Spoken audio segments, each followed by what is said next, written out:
자, 만세 전이래. 만세가 언젠데? 광복? 헉, 광복은 1945인데? 우리가 대한 독립 만세 했던 때가 언제입니까? 3.1절이 언제 일어났어? 1919에 일어났죠. 어디? 그러니까 1919년 3월 1일이 만세죠. 그거에 before래. 그러니까 만세 활동 일어나기 그 전이래. 그러면 빼앗긴 조국 9년차, 8, 9년차 됐을 때 이걸 쓴 거네?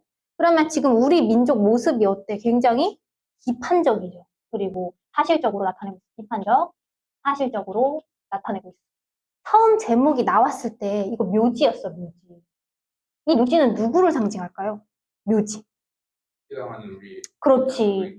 묘지는 조선이자 조선인이야. 조센빈, 조선인. 아, 이 사람이 굉장히 비판적으로 보고 있다는 걸 알 수 있겠죠? 묘지, 조선, 조선인, 그리고 마지막에 뭐야? 이 사람이 이 조선인들을 뭐라고 생각했죠? 파리유충, 구더기. 이 결과값이 왜 나왔죠? 경술국치. 우리가 일제강점기에 들어서 경술국치를 당하면서 우리가 지금 만세전은 묘지를 얘기를 하는 거야. 그래서 이 묘지 안에 누가 있어? 조선이 있고 조선 안에 누가 있는데 조선인이 있어. 이 조선인의 마음속에는 얘는 구더기가 있다고 생각한 거야. 만세전 이거 쓴 사람이. 이게 시험 문제 나올 게 별로 없어. 일단은 여로형 소설이에요. 여로. 여로형 소설이 뭔데요? 일단은 이거 처음에 일본에서 나오죠. 일본 그리고 다시 왔어. 조선 중에서도 어디?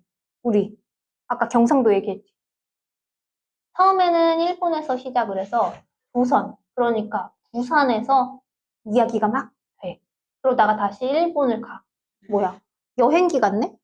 여로형 소설이라고 합니다.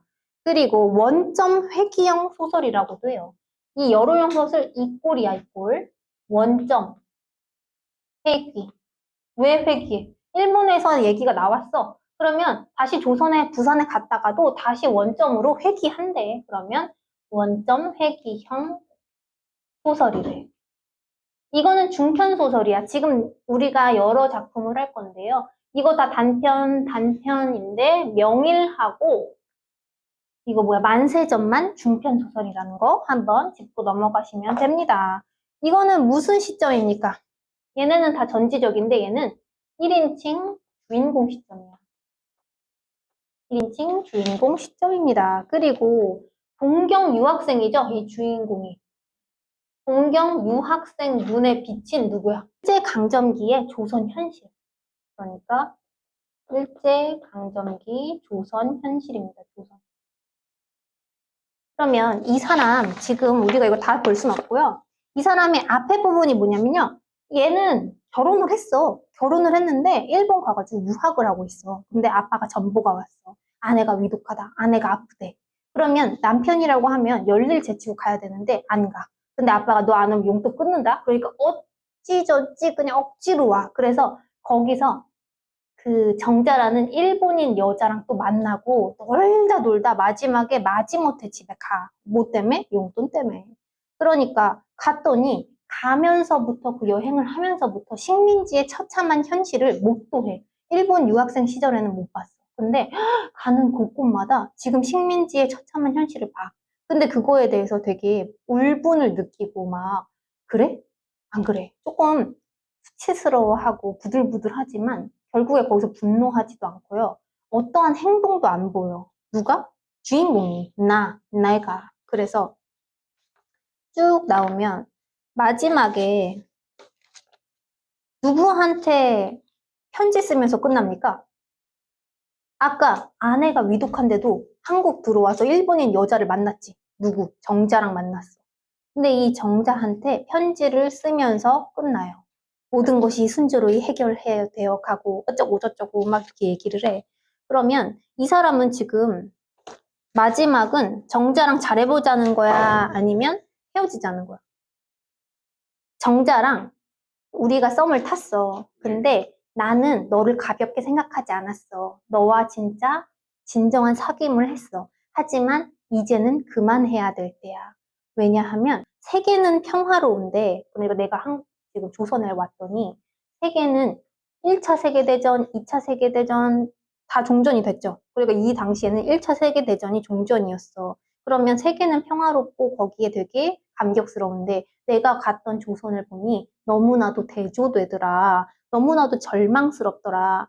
그러니까 우리의 문학의 도는 자유롭고 진실된 생활을 찾아가고 세우는 것이 그 본용인가 합니다. 나 이제 바람직하게 살 거니까 너와는 이제는 썸을 결별해야 돼 라고 끝내고 있어. 나도 이 기회에 가뿐한 몸이 되고 싶었던 것이다 라고 하면서 끝났잖아. 그러니까 정자랑 나는 썸이 계속되게 열린 결말이야? 아니면 끝냈어? 끝냈어. 정자한테 뭘 보내면서 주인공이 편지를 보내면서 편지에 돈도 넣어. 100원. 왜 넣냐면 이 남자가 돈으로 나를 사나? 라는 오해를 살지언정 이걸로 깔끔하게 끝내고 싶은 거야. 그냥 새 출발을 축하하는 의미다, 뭐 구조다, 뭐 등등 하는데 얘는 깔끔하게 끝내고 싶어서 그동안에 뭐 선물 받은 거, 신세진 거 이런 거 퉁치고 싶어서 돈까지 내면서 완전하게 마무리를 해.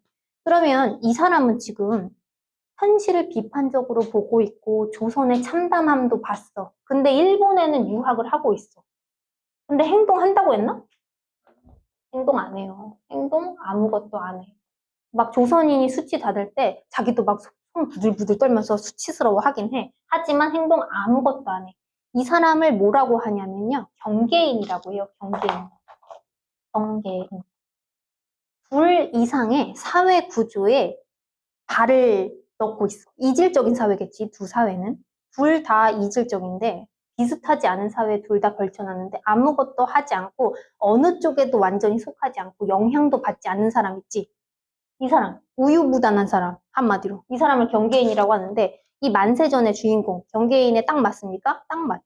왜? 의지는 결여되어 있고 지식인의 한계를 나타내는 대표 주자니까. 지식인의 내면이라고도 쓰고요. 한계라고도 씁니다. 야, 배우면 뭐래. 뭐 이도 저도 아무것도 아닌데. 애초에 절로 가던지. 이도 저도 아닌 사람 제일 나빠. 이렇게 보이는 겁니다. 자, 그리고 해방 전후. 해방은 언제인 줄 알죠?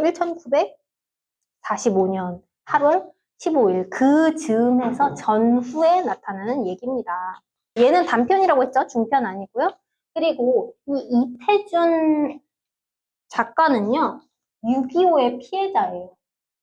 6.25의 피해자면요, 진짜 자기의 그 경험을 쓸 수 있겠네? 그러면 사실적이겠네? 네, 사실적이죠.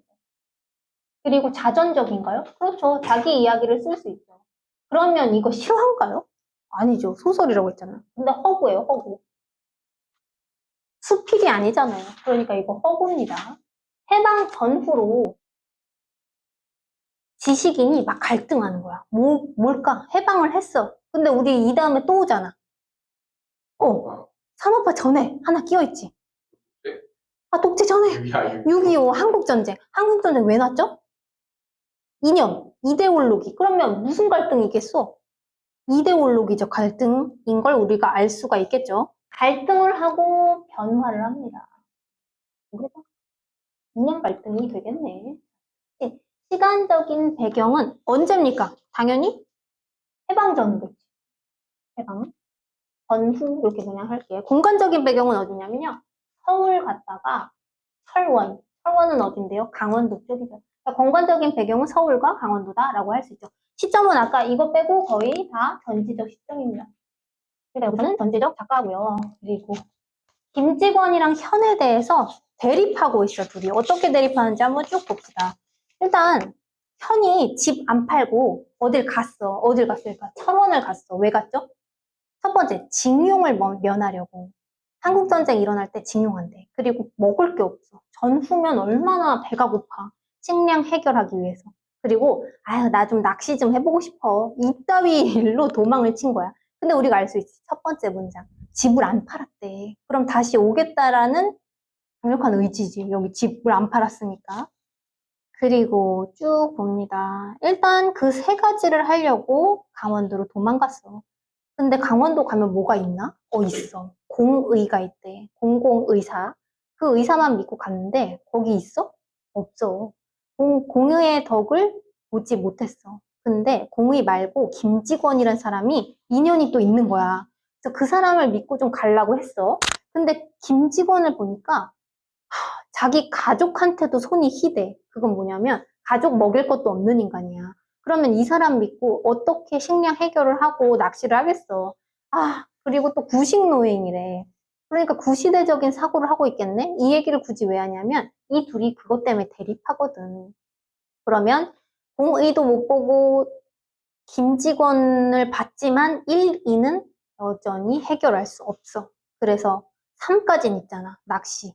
낚시라도 가볼까 해서 낚시 도구를 가지고 갔어. 근데 얘 징용 피해서 갔잖아. 근데 조선 순사가 있는 거야. 근데 낚시를 하겠다고 지금 이 시국에 놀겠다고 가는 걸 보면은 조선 순사 가만히 있어. 너 젊은 사람인데 뭐하니? 이러고 잡아갈 게 뻔하단 말이야. 도망을 쳤어. 도망을 쳤더니 경찰청장, 부장을 만난 거야. 그래서 어떻게 순사 피해서 갔더니 청장 있잖아. 이렇게 된 거야. 그래서 쭉쭉 나오는 얘기입니다. 그래서 날 못 가고, 뭐, 조카 만나고, 친일 행사를 가야 돼, 또. 근데 갈 수가 없어. 안 가고 싶어. 난 징용도 피해야 되고, 내가 여기 온 목적이 있는데. 근데 어쩔 수 없이 가야 되는 이 갈등 상황에 있는 게 우리 이 해방 전후 소설입니다. 근데 우리가 지금 이걸 다 볼 수 없으니까, 김직원과 현의 대립 상황을 봅시다. 대립 상황. 김직원은 지금 보수 같아, 진보 같아? 얘는 보수야. 그렇지. 보수적 민족주의야. 그러니까 얘는 뭘 원하냐면요. 지금 조선이 망해가지고 막 난리가 났잖아. 그러니까 얘는 염친왕을 추대하자 그래요. 염친왕은 순종의 동생이고 고종의 아들이야, 아들. 순종 동생이고 고종의 아들인 염친왕을 추대해가지고 뭘 하고 싶은 거야? 조선 어게인을 하고 싶어. 조선 왕조를 다시 어게인 하고 싶어요 라고 얘기를 하고 있는 거지. 그러면 보수적 민족주의는 다른 말로 전통사상 얘기를 할 수 있겠네. 전통사상 가지고 있는 사람하고 대립되는데 그럼 얘는 현은 뭘까? 이 지금 이념 그러면 얘는 뭘 찬성할까? 이념 갈등이니까. 얘는 사회주의를 찬성해. 사회주의를 찬성하는데 그럼 얘랑 당연히 대립관계에 있을 수밖에 없지. 한마디로 이거는 이데올로기, 이념 갈등이라는 거야. 이념 갈등에 대한 얘기입니다. 공통점은 있어, 이 둘이. 일제에 대한 반감으로 똘똘 뭉쳐있어. 하지만 이 일제 반감을 어떻게 해결할 것이냐에서 차이를 드러내는 거야. 어떻게 할 거야? 우리 염친왕 추대해서 다시 조선 어게인 하자. 안 돼. 이렇게 되는 거야. 망한 데는 이유 있어. 이렇게. 여기까지 됐고. 날개 또는 수갑 바로 봅니다. 뭐에 대한 얘기죠? 이거? 제복에 대한 맞아요. 산업화 때 어떤 일이 있죠? 인간을 인간으로 안 보고 기계 부품 도구화했던 시절 있잖아. 그러면 노동 환경이 어땠을까? 인간으로 안 보는데 열악하죠. 열악한 노동 환경에 제복을 입힌다라는 거야. 근데 예전에는 제복이 없었어. 근데 제복을 갑자기 입히려니까 그게 옷이 날개다라는 말 있죠. 옷이 날개가 될 수도 있는데 이것은 수갑이 될 수도 있다라는 이중성을 제목에 반영을 했어요. 이거 대화 중심이어서요. 구분이 좀 미비해요. 이게 구분이 잘 안 돼요. 그러니까 이걸 잘 구분하면서 봐야 되는 거 첫 번째. 그리고 두 번째는요. 일단은 개성을 상실해요. 뭐가요? 날개 또는 수갑이요. 날개 또는 수갑 뭐였는데? 제복이요. 그리고 개인의 모든 감수성을 말살시키는 느낌이야. 왜? 획일화시키니까. 획일화. 획일화가 굉장히 이 사람들은 폭력적으로 느껴지는 거야. 왜 우리를 획일화해? 이거 산업화랑 독재 때문에 나타낸 획일화할 현상 아니냐 이런 얘기를 하려고 하는 거예요. 이거 전지적 작가 시점 맞고요. 그리고 현실 비판적이겠지. 산업화 얘기 나오니까. 그리고 이것도 마찬가지로 사실적이겠네. 근데 여기서 더 중요한 거는요. 풍자 있어요, 풍자. 우스꽝스럽고 비꼬고 공격하려는 게 있어요. 그리고 시간적인 배경은 자, 산업화니까 뭐겠어? 7080. 7080, 70년대, 80년대 이전 이때가 산업화 완전 성수기. 그래서 우리 공간적인 어디 산업이죠? 독립산업이라고 공장 이름이 나옵니다. 일단은 구성원을 획일화하려고 하는 것을 굉장히 전체주의 문화다라고 보는 거야, 이거를. 이거 가지고 너무 꼬들까 봐. 그러니까 이게 과도기라는 거야. 지금은 제복이 너무 당연하고 직업에 그 걸맞는 옷을 입었을 때 사람이 오히려 더 시너지가 난다 해서 좋게 보는 거야. 그리고 전 세계적으로 다 하는 거야. 근데 이걸 하나도 안 했던 시절에 갑자기 하려니까 진통을 앓는 거지. 하여튼 이 사람들은 이렇게 했대. 왜냐면 시대상이 중요하지. 개인의 자유도 보장하면 이거 하자 그러면 안 싫어할 거야. 근데 그때 폭력적인 분위기에서 이거라도 입으려니까 더 폭력적으로 느껴진 거지. 자, 중요한 건 다 건드렸고, 자, 첫 번째 봅니다. 첫 번째는 명종이가 말해요, 명종. 노동자예요. 자네더러, 자네가 누군데? 장상태야. 그러니까 명종이 장상태를 비난하는 거야. 왜? 장상태가 제복을 입지 못하게 만들려고 자기가 총대 매겠다고 했어. 했는지 안 했는지 몰라. 근데 하여튼 역할을 부여했어. 근데 제대로 안 하는 거야. 그러니까 명종이, 야, 장상태, 너 좀 잘 좀 해. 그랬더니 밑에 장상태가 얘기를 하는 거야. 아니, 어쩔 수가 없어. 그냥 기획실장이 사장 아들이거든? 걔가 그렇게 밀어붙이는데 내가 뭐 해? 이러고 했는데, 우기환이라는 애가 그걸 들으면서 시익 웃는 거야. 그래서 너무 화가 나가지고, 너 뭐야? 이런 거야. 그랬더니 우기환이, 아, 장 선배님, 뭐 이러면서, 피고용자, 그리고 고용자 측에서 뭐 이런 게 있습니다. 이런 식으로 뭐 얘기를 하는데 기분이 나쁜 거야. 그래서 장상태가 우기환이라는 애한테 화풀이를 하려고 그래. 인격적인가요? 인격적이지 않은 거야. 그래서 이런 식으로 민도식이랑 우기환이랑 장상태랑 싸워. 장상태가 싸움을 붙여. 누구? 권씨한테. 권씨는 이름도 안 나와. 그냥 권이야. 이 다음 장입니다. 권씨가 저를 부르셨습니까? 이래. 그래서 근데 여전히 웃음기를 띠고 있는 거야. 그래서 짜증나가지고. 어? 공장에서 이런. 아니야. 그러니까 얘네들은 관리부야. 근데 권씨는 생산직이야. 생산직이라고 하면 얘네는 생산하는 사람을 관리하는 사람들이 관리직이고 생산직은 직접 그 컨테이너 벨트에다가 손 넣고 이래서 진짜 위험한 데에 직면한 사람들 있지. 사람이나 팔 이런 그렇지. 권씨가 팔을 잃었어. 딱 아는구나. 그래도 봤어. 권씨가 이렇게 얘기를 하니까 이죽거리는 느낌이 났나 봐. 그래서 장상태가 저놈의 자식을 공격하자. 막 다른 사람들이 선동해가지고 공격하려고 해. 근데 권 씨의 의견은 이거야. 관리부에서 그까지 옷 가지고 이렇게 얘기할 때 우리는 팔이 잘린다는 거야. 그리고 우리는 회사와 대립하는 게 그따위로 조그만 그 옷 조가리 그런 일이 아니고 우린 진짜 생존에 관련된 일이에요.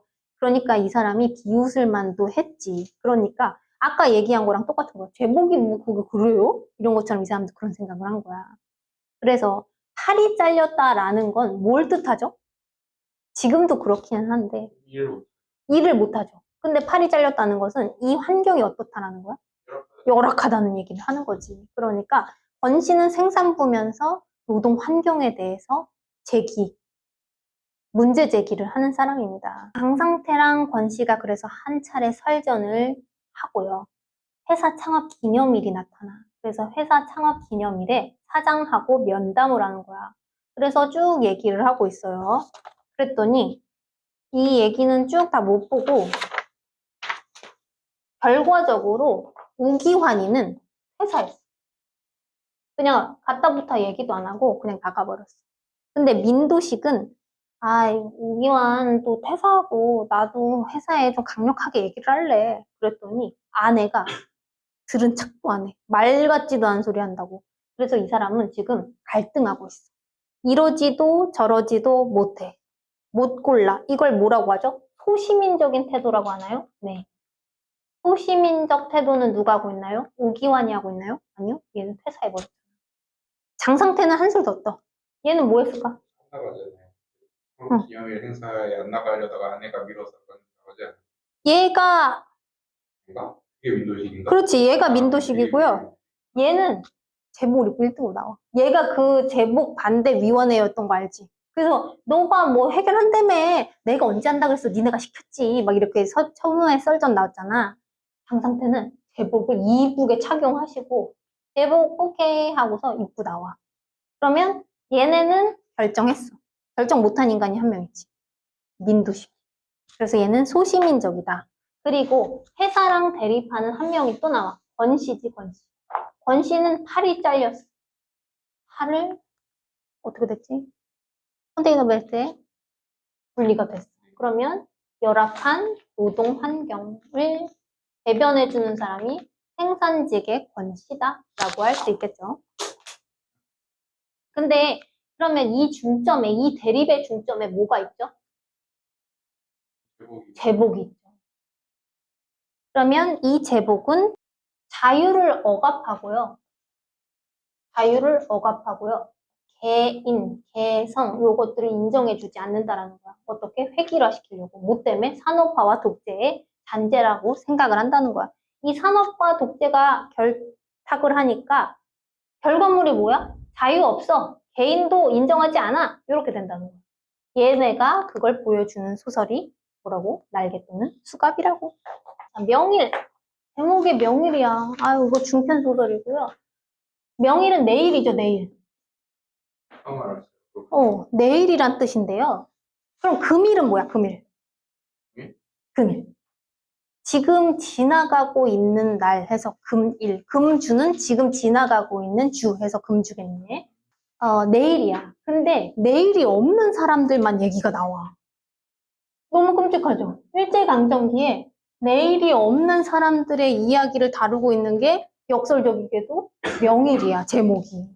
그러면 이거 반어입니까? 네, 반어. 내일을 절대 볼 수 없는 사람들과 함께 내일을 보자 하고 제목을 지은 거야. 자, 예상을 했겠지만 성격은 뭐가 되겠어요? 성격. 당연히 사실적이고 풍자적이겠네요. 시점은 뭐가 되죠? 전지적 작가. 배경. 일제강점기니까 시간은 언제입니까? 1930년대 배경이죠. 왜죠? 일제강점기니까. 공간은 어디죠? 서울 마포입니다. 마포. 공덕, 마포, 여의나루 거기 있잖아요. 맞죠? 자, 주제는 뭐가 됩니까? 일제강점기에 무능한 누구죠? 지식인. 고등교육 다 받았다는 그 지식인들이 어때? 무능해요. 충분하게. 맞아요. 그리고 내일도 없이 살아요. 그걸 꼬집는 거야, 풍자적으로. 특징이 있어요. 아이러니죠, 아이러니. 어떤 아이러니죠? 아이러니. 고등교육을 받은 사람, 누구죠? 범수는 고등교육에 대해서 효용성이 있다고 생각해, 무용하다고 생각해. 유명하다. 이거 쓰레기야! 라고 하는 거야. 그럼 바로 뭐야? 아이러니 하지. 아이러니. 그러면 이거 뭘 극대화합니까?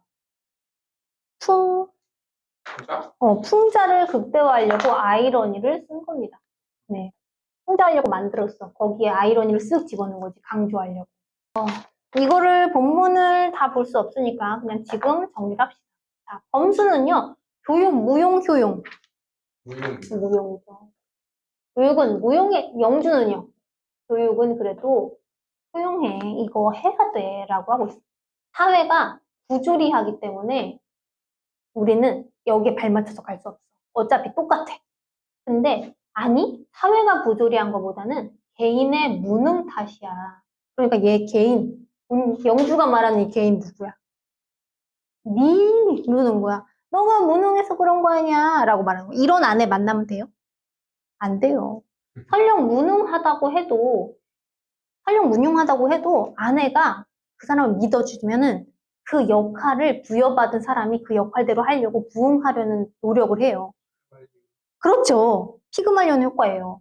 그런데 여기서 계속 못한다 하면 어차피 내가 해도 그럴 건데 뭐 실망할 게 더 있겠어? 개차반으로 사는 거야. 그러니까 절대로 하면 안 되는 게 그 사람의 인격을 깎아내리는 겁니다. 하여튼 얘는 미래를 좋게 봐요, 냉소적으로 봐요. 범수. 냉소적으로. 그렇죠. 냉소적으로 보고요, 절망적이에요. 끝장이야. 어차피 내가 고등교육 받았잖아. 그래서 얘 고등교육 해봤자 나보다도 못 살 수도 있어. 절망스럽게 봐. 근데 얘는 굉장히 희망스럽게 봐. 아니, 너가 무능해서 그래 임마. 잘해봐라야. 이렇게 되는 거지. 현실은 가변불변.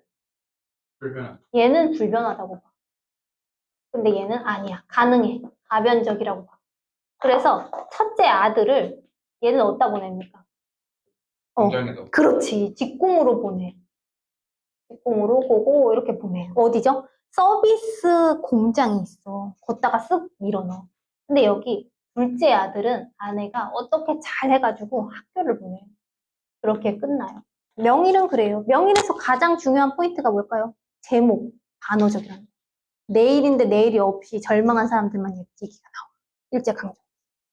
그러니까 그거 자체가 이미 아이러니. 아이러니 왜 끼워놨는데 풍자알.